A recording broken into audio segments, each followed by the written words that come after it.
Մոնակոյում օրերս նշվեց Հայաստանի անկախության տոնը, միջոցառումը անցկացվեց Ֆրանսիայում և Մոնակոյում Հայաստանի դեսպանության բարձր հովանու ներքո, դեսպան Արման Խաչատրյանի մասնակցությամբ և գործարար Վրույր Փենեսյանի նախաձեռնությամբ։ Միջոցառման շրջանակում կազմակերպվեց բարեգործական համերգ Մոնակոյի մայր տաճարում, ի աջակցություն Մոնակոյի Կարմիր խաչի, որից հետո տեղի ունեցավ հյուրասիրություն։ Համերգի բացման խոսքով հանդես եկավ Ֆրանսիայում և Մոնակոյում Հայաստանի դեսպան Արման Խաչատրյանը, որից հետո ելույթ ունեցավ Մոնակոյի Կարմիր խաչի ղեկավարության ներկայացուցիչը։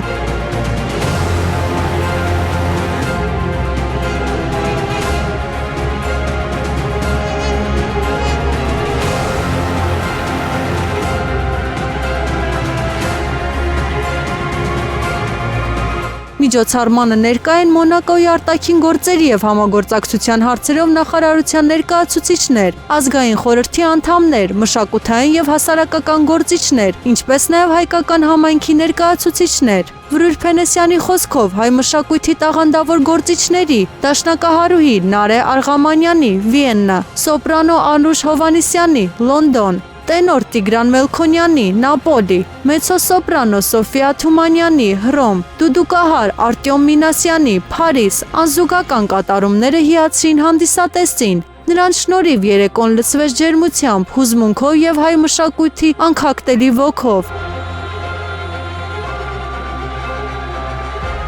Համերգից հետո Արքայազնի պալատի տարածքին կից գտնվող ռեստորանում կազմակերպվել էր հյուրասիրություն։